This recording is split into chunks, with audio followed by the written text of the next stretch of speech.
ಶ್ರೀ ಗುರುಭ್ಯೋ ನಮಃ ಪರಮಗುರುಭ್ಯೋ ನಮಃ ಶ್ರೀಮದಾನಂದತೀರ್ಥ ಭಗವತ್ಪಾದ ಆಚಾರ್ಯ ಗುರುಭ್ಯೋ ನಮಃ. ಕೃಷ್ಣಂ ವಂದೇ ಜಗದ್ಗುರುಂ ದಾಸವರ್ಯಂ ದಯಾಯುಕ್ತಂ ದೂರೀಕೃತ ದುರಾಶೀಷಂ ಹರಿಕಥಾಮೃತ ಸಾರವಕ್ತಾರಂ ಜಗನ್ನಾಥ ಗುರುಂ ಭಜೆ. ಸಕಲ ಯತಿ ದಾಸವರ್ಯಣ್ಯರನ್ನು ಶ್ರದ್ಧಾಭಕ್ತಿಗಳಿಂದ ಸ್ಮರಿಸುತ್ತಾ ನಮ್ಮ ಕುಲದೈವವಾದ ಶ್ರೀ ಲಕ್ಷ್ಮೀ ಬಂಡೇರಂಗನಾಥ ಸ್ವಾಮಿಯ ಪಾದಗಳಲ್ಲಿ ಶ್ರದ್ಧಾಭಕ್ತಿಯಿಂದ ನಮಸ್ಕರಿಸಿ ಎಲ್ಲ ಕೇಳುಗ ಸಹೃದಯರಿಗೆ ವಂದಿಸುತ್ತಾ, ಫಲವಿದು ಬಾಳ್ದುದಕ್ಕೆ ಶ್ರೀ ಜಗನ್ನಾಥ ದಾಸಾರ್ಯರಿಂದ ರಚಿತವಾಗಿರುವಂತಹ ಈ ಕೃತಿಯ ನುಡಿಗಳ ಯಥಾಮತಿ ಅರ್ಥಚಿಂತನೆಯನ್ನು ಶ್ರೀ ಹರಿವಾಯು ಗುರುಗಳ ಅನುಗ್ರಹದಿಂದ ನೋಡ್ತಾ ಬಂದಿದ್ದೇವೆ. ಇಂದು 23ನೆಯ ನುಡಿಯ ಅರ್ಥಚಿಂತನೆಯನ್ನು ಯಥಾಮತಿಯಾಗಿ ನೋಡಿಕೊಂಡು ಬರೋಣ. ಈ 22 ನುಡಿಗಳಲ್ಲಿ ಬದುಕಿನ ಒಂದು ಸಾರ್ಥಕ್ಯವನ್ನು ಪಡೆಯುವುದು ಹೇಗೆ, ಅದರೊಟ್ಟಿಗೆ ಶ್ರೀಮದ್ ಆಚಾರ್ಯರ ಸಿದ್ಧಾಂತವನ್ನು, ವೇದಗಳಲ್ಲಿ ಇರ್ತಕ್ಕಂತಹ ಆ ತತ್ವಗಳನ್ನು ಶ್ರೀ ಜಗನ್ನಾಥದಾಸಾರ್ಯರು ಅತ್ಯಂತ ಸರಳ ರೀತಿಯಲ್ಲಿ ಸಾಮಾನ್ಯವಾದ ಲೌಕಿಕದ ಉದಾಹರಣೆಯನ್ನು ಕೊಡ್ತಾ ಹೇಳ್ತಾ ಇದ್ದಾರೆ. ಭಗವಂತನ ಕಾರುಣ್ಯ ಎಷ್ಟಿದೆ ನಮ್ಮ ಮೇಲೆ ಅಂತ, ಅದರೊಟ್ಟಿಗೆ ಭಗವಂತನ ಅನಂತಾನಂತ ಗುಣಗಳ ಪರಿಚಯವನ್ನು ಕೂಡ ಮಾಡಿಸ್ತಾ ಇದ್ದಾರೆ. ಇಲ್ಲಿ ಈ 21 ಮತ್ತು 22ನೆಯ ನುಡಿಗಳಲ್ಲಿ ಪ್ರತಿಯೊಂದು ವಸ್ತುವಿನಲ್ಲಿಯೂ ಭಗವಂತ ಇದ್ದು ಆಯಾ ವ್ಯಾಪಾರವನ್ನು ಮಾಡಿಸ್ತಾ ಇದ್ದಾರೆ ಅಂತ ಹೇಳ್ತಾ, ಅನಲ ಅಂಗಾರನಲ್ಲಿ ಇರುವಂತೆ ಅನಿರುದ್ಧ ರೂಪಿ ಪರಮಾತ್ಮ ಸರ್ವ ಜೀವರಲ್ಲೂ ಇದ್ದು ಅವುಗಳಿಗೆ ಶಕ್ತಿಯನ್ನು ಕೊಟ್ಟು ನಿಯಮನವನ್ನು ಮಾಡ್ತಾ ಇದ್ದಾರೆ. ಶ್ರುತಿ ಪ್ರತಿಪಾದ್ಯನು, ಜೊತೆಗೆ ಏಕೋ ನಾರಾಯಣ, ಭಗವಂತ ಒಬ್ಬರೇ, ಹರಿ ಸರ್ವೋತ್ತಮ, ಶ್ರೀಹರಿಯೇ ಒನ್ ಆ್ಯಂಡ್ ಓನ್ಲಿ ಅಂತ ಹೇಳುವಂತಹ ನಿಟ್ಟಿನಲ್ಲಿ ಈ 22ನೆಯ ನುಡಿ ಇತ್ತು. ಇಂದು 23ನೆಯ ನುಡಿಯಲ್ಲಿ ಶ್ರೀ ದಾಸಾರ್ಯರು ಏನನ್ನು ಹುದುಗಿಸಿಟ್ಟಿದ್ದಾರೆ ಅನ್ನೋದನ್ನು ಯಥಾಮತಿಯಾದ ಚಿಂತನೆಯನ್ನು ಮಾಡೋಣ. ಆ ನುಡಿ ಈ ರೀತಿಯಾಗಿದೆ. ಪಕ್ಷ್ಮಗಳಕ್ಷಿಗಳ ಗಲದಲಿಪ್ಪಂತಕ್ಷರ ಪುರುಷನಪೇಕ್ಷೆಯಲಿ ಕುಕ್ಷಿಯೊಳಗಬ್ಜಜತ್ರಾಕ್ಷದ್ಯಮರರ ಈಕ್ಷಿಸಿ ಕರುಣದಿ ರಕ್ಷಿಪನೆಂಬುದೇ ಫಲವಿದು ಬಾಳ್ದುದಕ್ಕೆ. ಪಕ್ಷ್ಮಗಳಕ್ಷಿಗಳ ಗಲದಲಿಪ್ಪಂತಕ್ಷರ ಪುರುಷನಪೇಕ್ಷೆಯಲಿ ಕುಕ್ಷಿಯೊಳಗಬ್ಜತ್ರಾಕ್ಷಮರರ ಈಕ್ಷಿಸಿ ಕರುಣದಿ ರಕ್ಷಿಪನೆಂಬುದೇ ಫಲವಿದು ಬಾಳ್ದುದಕ್ಕೆ. ಸಿರಿನಿಲಯನ ಗುಣಗಳ ತಿಳಿದು ಭಜಿಸುವುದೇ ಫಲವಿದು ಬಾಳ್ದುದಕ್ಕೆ. ಈ ನುಡಿಯ ಮೊದಲ ಸಾಲಿನಲ್ಲಿ ಪದಚ್ಛೇದವನ್ನು ಮಾಡ್ತಾ ತಿಳಿಯುವಂತಹ ಪ್ರಯತ್ನವನ್ನು ಮಾಡೋಣ. ಪಕ್ಷ್ಮಗಳು ಅಂದರೆ ಕಣ್ಣು ರೆಪ್ಪೆಗಳು, ಅಕ್ಷಿ ಕಣ್ಣು, ಅಗಲದೆ ಇಪ್ಪಂತೆ. ನೋಡಿ, ಈ ಕಣ್ಣು ರೆಪ್ಪೆಗಳು ಕಣ್ಣನ್ನು ಅಗಲದೆ ಇರ್ತವೆ ಅಲ್ವಾ. ಪಕ್ಷ್ಮಗಳಕ್ಷಿಗಳಗಲದಲಿಪ್ಪಂತೆ. ಅಕ್ಷರ ಪುರುಷನ ಅಪೇಕ್ಷೆಯಲಿ. ಅಕ್ಷರ ಪುರುಷ ಅಂದರೆ ಯಾರು? ಇಲ್ಲಿ ಶ್ರೀಹರಿ, ಅವನೇ ಸರ್ವೋತ್ತಮ. ಶ್ರೀ ರಮಾದೇವಿಯರಿಗೆ ಪುರುಷರಾಗಿರ್ತಕ್ಕಂಥ ಪತಿಯಾದ ಬಿಂಬರೂಪಿ ಪರಮಾತ್ಮ ಅವನೇ ಸರ್ವೋತ್ತಮ, ಸರ್ವತಂತ್ರ, ಸ್ವತಂತ್ರ, ಜಗದ್ರಕ್ಷಕ, ಅನಾದಿ ಸ್ವರೂಪ ಸ್ವಭಾವದಲ್ಲಿ ಇರ್ತಕ್ಕಂತಹ ಈ ಜೀವರನ್ನು ಕಾಪಾಡುವಂತಹ ಆ ಹೊಣೆಗಾರಿಕೆಯನ್ನು ಹೊತ್ತಿರ್ತಕ್ಕಂಥವರು ಶ್ರೀಹರಿ ಅಂತ.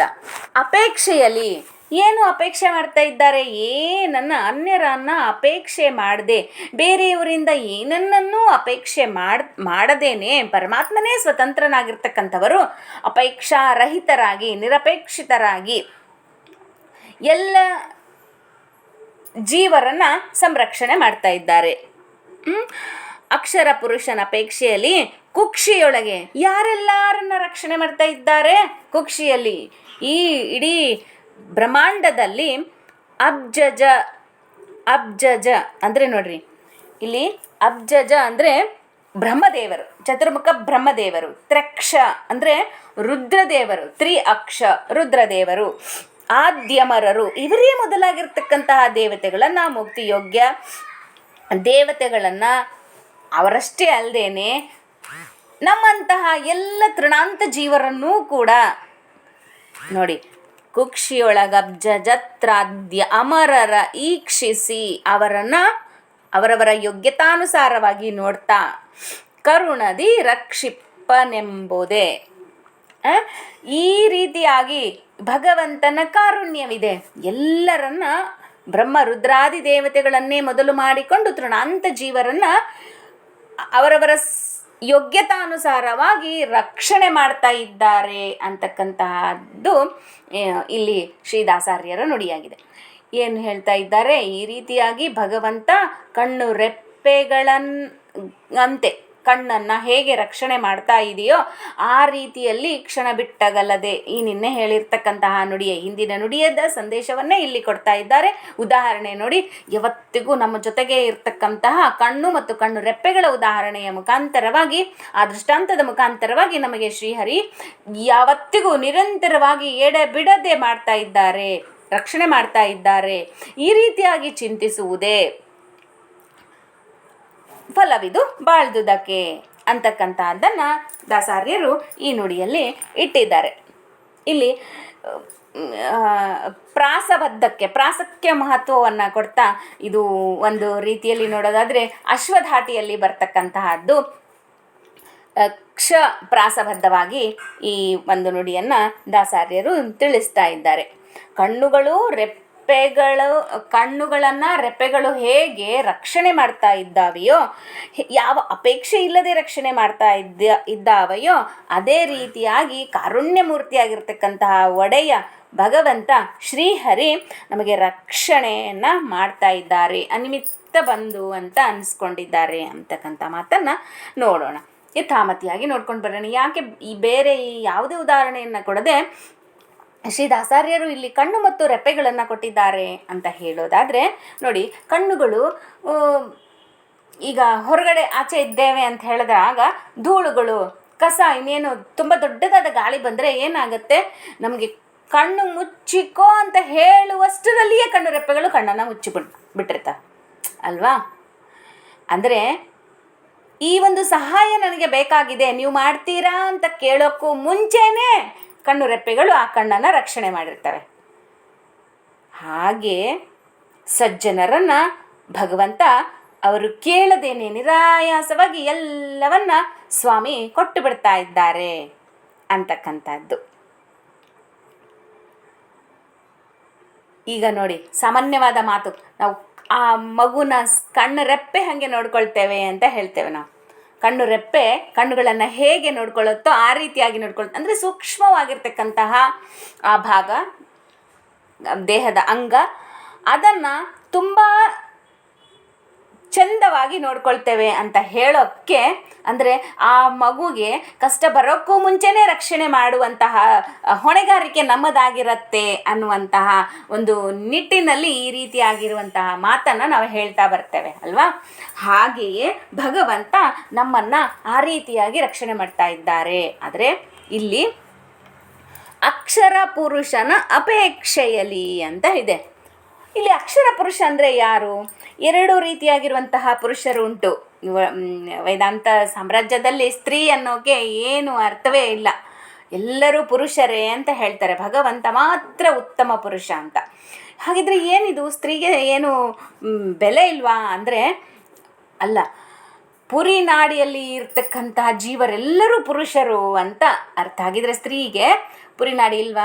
ಇದೆ. ಅದಕ್ಕೆ ಅವರೂ ಕೂಡ ಪುರುಷರು, ಅವರೊಬ್ಬರೇ ಉತ್ತಮ ಪುರುಷ ಅಂದರೆ ಶ್ರೀಹರಿ ಅನ್ನುವಂತಹ ನಿಟ್ಟಿನಲ್ಲಿ. ಈಗ ಪುರುಷರಲ್ಲಿ ಎರಡು ವಿಧವಾಗಿರ್ತಕ್ಕಂತಹ ಪುರುಷರು ಇದೆ. ಒಂದು ಕ್ಷರ ಪುರುಷ, ಇನ್ನೊಂದು ಅಕ್ಷರ ಪುರುಷ. ಕ್ಷರ ಪುರುಷ, ಕ್ಷರ ಅಂದರೆ ನಾಶವಾಗುವಂತಹ ಪುರುಷರು, ತದನಂತರದಲ್ಲಿ ಅಕ್ಷರ ಪುರುಷ, ನಾಶ ಆಗದೇ ಇರತಕ್ಕಂತಹ ಪುರುಷರು ಅಂತ. ಇನ್ನು ನಾಶ ಅನ್ನೋದರಲ್ಲಿ 4 ವಿಧಗಳಿವೆ. ನಾಶ ಅಂದರೆ ನಮ್ಮ ಸಾಮಾನ್ಯವಾದ ಅರ್ಥದಲ್ಲಿ ನಾಶ ಅಂದರೆ ಹಾಳಾಗಿ ಹೋಗೋದು ಅಥವಾ ಮರಣ ಹೊಂದೋದು ಅಂತ ಅರ್ಥ ಅಲ್ವಾ. ಆದರೆ ನಾಶ 4 ವಿಧದಲ್ಲಿ ಆಗತ್ತಂತೆ. ಅನಿತ್ಯತ್ವಂ, ದೇಹ ಹಾನಿ, ದುಃಖ ಪ್ರಾಪ್ತಿರ್ಪೂರ್ಣತಃ, ನಾಶ ಚತುರ್ವಿಧ ಅಂತ ಹೇಳ್ತಾ ಇದ್ದಾರೆ. ಅಂದರೆ ಅನಿತ್ಯತ್ವಂ, ಈಗ ಬ್ರಹ್ಮಾದಿ ದೇವತೆಗಳಿಗೆ ನಿತ್ಯರು ಅಂತ ಇಲ್ಲ, ಆಯಾ ಪಟ್ಟಕ್ಕೆ ಋಜುಗಣ ದೇವತೆಗಳು ಬರ್ತಾ ಇರ್ತಾರೆ, ಹಾಗಾಗಿ ಅವರು ನಿತ್ಯರಲ್ಲ, ಅನಿತ್ಯರು. ಅನಿತ್ಯತ್ವಂ. ಮತ್ತು ದೇಹ ಹಾನಿ, ಉದಾಹರಣೆ ಮರಣ, ದೇಹ ಹಾನಿ. ಈಗ ನಾವೆಲ್ಲ ಈ ದೇಹವನ್ನು ಹಾನಿ ಮಾಡಿಕೊಳ್ತಿದ್ದೇವೆ ಅಂದರೆ ಮರಣ ಉಂಟಾಗತ್ತೆ. ತದನಂತರದಲ್ಲಿ ದುಃಖ ಪ್ರಾಪ್ತಿ, ಅತಿಯಾದ ದುಃಖದಿಂದಲೂ ಕೂಡ ನಾಶ ಹೊಂದುತ್ತೆ, ಜೀವಿ ನಾಶ ಹೊಂದುತ್ತೆ. ಅಪೂರ್ಣತ ಅಂದರೆ ಸಂಪೂರ್ಣತೆ ಇಲ್ಲ, ಈ ಮುಂಚೆನೇ ಆಗಬಹುದು ನಾಶ, ಆ ರೀತಿ ಅನ್ನುವಂತಹ ಅರ್ಥದಲ್ಲಿ ಈ 4 ಬಗೆಯ ನಾಶಗಳು ಇವೆ. ಆದರೆ ಶ್ರೀಹರಿಗೆ ಈ 4 ಬಗೆಯ ನಾಶಗಳು ಇಲ್ಲ. ಆದ್ದರಿಂದ ಅಕ್ಷರ ಪುರುಷ ಗೋವಿಂದ ಅಂತ ಹೇಳ್ತಾ ಇದ್ದಾರೆ. ಶ್ರೀಹರಿಗೆ ಈ ರೀತಿಯಾಗಿರುವಂತಹ 4 ಬಗೆಯ ಯಾವುದೇ ರೀತಿಯಾಗಿರುವಂತಹ ನಾಶಗಳು ಇಲ್ಲ. ಆದ್ದರಿಂದ ಅಕ್ಷರ ಪುರುಷ, ನಾಶ ಹೊಂದದೇ ಇರತಕ್ಕಂಥವರು ಅಂದರೆ ಅನಾದಿಯಿಂದ ಇದ್ದಾರೆ ಭಗವಂತ ಅಂತ ಹೇಳೋಕ್ಕೆ ಇದು ಒಂದು ರೀತಿಯ ಅರ್ಥ. ಇನ್ನೊಂದು ಅಕ್ಷರ ಎಂದರೆ ಶ್ರೀ ಮಹಾಲಕ್ಷ್ಮೀ ದೇವಿಯರಿಗೆ ಅಕ್ಷರ ಅಂತ ಕರೀತಾ ಇದ್ದಾರೆ. ಅವರು ನಿತ್ಯ ಮುಕ್ತಳೆ ನಿರ್ವಿಕಾರಳೆ, ನಿತ್ಯ ಸುಖ ಸಂಪೂರ್ಣೆ, ನಿತ್ಯ ಜಗದಾಧಾರೆ, ಮುಕ್ತ ಗುಣವಿನುತೆ ಅಂತ ಶ್ರೀ ದಾಸಾರ್ಯರು ಹೇಳ್ತಾರೆ. ಶ್ರೀ ಜಗನ್ನಾಥ ದಾಸಾರ್ಯರು ಈ ನಿತ್ಯ ಮುಕ್ತಳ ಬಗ್ಗೆ, ಶ್ರೀ ಮಹಾಲಕ್ಷ್ಮೀ ದೇವಿಯರ ಬಗ್ಗೆ ಹೇಳ್ತಾ ಇದ್ದಾರೆ. ಅಕ್ಷರ ಎಂದರೆ ನಿತ್ಯರು, ಶ್ರೀ ಮಹಾಲಕ್ಷ್ಮೀ ದೇವಿಯರು ಅಂತ. ನಂತರದಲ್ಲಿ ಗೀತೆಯಲ್ಲಿ ಉಲ್ಲೇಖ ಮಾಡ್ತಾ ಇದ್ದಾರೆ. ಗೀತೆಯಲ್ಲಿ ಶ್ರೀಕೃಷ್ಣ ಪರಮಾತ್ಮರೇ ಹೇಳ್ತಾ ಇದ್ದಾರೆ, ಅಕ್ಷರ ಅಂದರೆ ಪರಬ್ರಹ್ಮ, ಶ್ರೀ ಮಹಾವಿಷ್ಣುವೇ ಅಕ್ಷರ ಅಂತ. ಅಂದರೆ ಏನು, ಇದು ಒಂದು ಕಡೆ ಹಾಗೆ ಒಂದು ಕಡೆ ಹೀಗೆ ಅನ್ನೋದಾದರೆ, ಅಕ್ಷರ ಅಂದರೆ ಇವರಿಬ್ಬರೂನೇ. ಯಾಕೆ ಅಂದರೆ ಭೇದ ಇಲ್ಲ. ಯಾಕೆ ಭೇದ ಇಲ್ಲ ಅಂದರೆ ಗುಣದಲ್ಲಿ, ರೂಪದಲ್ಲಿ ಯಾವುದರಲ್ಲಿಯೂ ಭೇದವೇ ಇಲ್ವಾ ಅಂತ ಹೇಳೋದಾದರೆ ಇದೆ. ಆದರೆ ಶ್ರೀ ರಮಾದೇವಿಯರು ಶ್ರೀಹರಿಯ ವೃಕ್ಷಸ್ಥಳದಲ್ಲಿಯೇ ಸ್ಥಾನವನ್ನು ಪಡೆದಿರ್ತಕ್ಕಂಥವರು. ಹಾಗಾಗಿ ಅವರು ನಿತ್ಯ ಮುಕ್ತರು, ನಿರ್ವಿಕಾರರು ಅಂತ. ಆದರೆ ಗುಣದಲ್ಲಿ ಕಡಿಮೆ ಇದ್ದಾರೆ, ಹಾಗಾಗಿ ಅವರಿಗೆ ಭೇದ ಅಂತ ಎಣಿಸೋದು ಇಲ್ಲ, ಅಭೇದ ಏನೂ ಇಲ್ಲ. ಯಾಕಂದರೆ ದೇಹದಲ್ಲಿಯೇ ಅವರಿಗೆ ಸ್ಥಾನವನ್ನು ಕೊಟ್ಟಿದ್ದಾರೆ ಶ್ರೀಹರಿ. ಆದ್ದರಿಂದ ಇವರಿಬ್ಬರೂ ಒಂದೇ ಅನ್ನುವಂತಹ ನಿಟ್ಟಿನಲ್ಲಿ ಯೋಚನೆ ಮಾಡಬೇಕು ಅಂತ. ಅಕ್ಷರ ಅಂದರೆ ನಿತ್ಯ ಮುಕ್ತರಾಗಿರ್ತಕ್ಕಂತಹ ಶ್ರೀ ಮಹಾಲಕ್ಷ್ಮೀ ದೇವಿಯರು, ಅದರೊಟ್ಟಿಗೆ ಶ್ರೀಹರಿ ಅನ್ನುವಂತಹ ನಿಟ್ಟಿನಲ್ಲಿ. ಈಗ ನಾವು ಶ್ರೀಹರಿಯನ್ನು ಪೂಜೆ ಮಾಡಬೇಕು ಅಂದರೆ ಪತ್ನಿ ಸಮೇತರಾಗಿಯೇ ಪೂಜೆ ಮಾಡುವಂತಹದ್ದು ಇದೆ. ಯಾಕೆ ಅಂದರೆ ಆ ಶ್ರೀ ಮಹಾಲಕ್ಷ್ಮೀ ದೇವಿಯರ ಗೋಳಕಾಂತರ್ಗತವಾಗಿಯೇ ಶ್ರೀಹರಿಯನ್ನು ಪೂಜಿಸಬೇಕು ಅಂತ. ಹಾಗಾದರೆ ಮಾತ್ರ ಇಬ್ಬರೂ ಸಂತುಷ್ಟರಾಗ್ತಾರೆ. ಆದ್ದರಿಂದ ಈ ರೀತಿಯಾಗಿರುವಂತಹ ಚಿಂತನೆ ನಾವು ಮಾಡ್ತಾ ಅಕ್ಷರ ಪುರುಷನ ಅಪೇಕ್ಷೆಯಲ್ಲಿ ಅಂತ. ಏನು ಅಪೇಕ್ಷೆ? ಇಲ್ಲಿ ಶ್ರೀಹರಿಗೆ ಯಾವುದೇ ಅಪೇಕ್ಷೆ ಇಲ್ಲದೆ ನಮ್ಮೆಲ್ಲರನ್ನ ಅತ್ಯಂತ ಕರುಣಾದೃಷ್ಟಿಯಿಂದ ಈಕ್ಷಿಸಿ ಕಾಪಾಡ್ತಾ ಇದ್ದಾರೆ. ಯಾವುದೇ ಅಪೇಕ್ಷೆ ಇರದೇ ಇದ್ರೂ ಕೂಡ ಸಲಹುತ್ತಕ್ಕಂತಹ ಅವರು ಈಶ, ಅವರೇ ಒಡೆಯರು, ಸರ್ವಸ್ವಾಮಿ, ಮಮ ಸ್ವಾಮಿ, ಸರ್ವಜ್ಞ ಮೂರ್ತಿ, ಜಗದ್ರಕ್ಷಕ. ಹೀಗೆ ಈ ರೀತಿಯಾಗಿರುವಂತಹ ಶ್ರೀಹರಿ ಕಣ್ಣು ರೆಪ್ಪೆಯನ್ನು ಕಣ್ಣುಗಳನ್ನು ಹೇಗೆಲ್ಲ ಕಾಪಾಡ್ತದೆಯೋ ನಿರಂತರವಾಗಿ ಯಾವುದೇ ಅಪೇಕ್ಷೆ ಇಲ್ಲದೇನೆ, ಆ ರೀತಿಯಾಗಿ ಜಗದ್ರಕ್ಷಕನಾಗಿರ್ತಕ್ಕಂತಹ ಶ್ರೀಹರಿ ಕಾಪಾಡ್ತಾ ಇದ್ದಾರೆ. ಹೇಗೆ ಕಾಪಾಡ್ತಿದ್ದಾರೆ ಮತ್ತು ಎಲ್ಲರನ್ನ ಹೇಗೆ ಕಾಪಾಡ್ತಾ ಇದ್ದಾರೆ ಅನ್ನೋದನ್ನು ಇದೇ ನುಡಿಯ ಮುಂದಿನ ಪಾದವನ್ನು ನಾಳೆ ದಿವಸ ನೋಡ್ಕೊಂಡು ಬರೋಣ ಅಂತ ಹೇಳ್ತಾ ನಾಳೆ ಮತ್ತೆ ಭೇಟಿಯಾಗ್ತೇನೆ. ಇಂದಿನ ಈ ಚಿಂತನೆಯನ್ನು ಶ್ರೀ ದಾಸಾರ್ಯರ ಅಂತರ್ಯಾಮಿಯಾಗಿರುವಂತಹ ಶ್ರೀಹರಿಯಲ್ಲಿ ಸಮರ್ಪಣೆಯನ್ನು ಮಾಡ್ತಾ, ಪತಿ ಅಂತರ್ಗತ ಸಮಸ್ತ ಗುರುವಂತರ್ಗತ ಶ್ರೀ ಭಾರತೀರಮಣ ಮುಖ್ಯ ಪ್ರಾಣ ಅಂತರ್ಗತ ಶ್ರೀ ಕೃಷ್ಣಾರ್ಪಣಮಸ್ತು. ನಂದೇನದು ಸ್ವಾಮಿ, ಸಕಲವೂ ನಿಮ್ಮದೇ, ನಾಹಂ ಕರ್ತ ಹರಿಕರ್ತ ಹರೇ ಶ್ರೀನಿವಾಸ.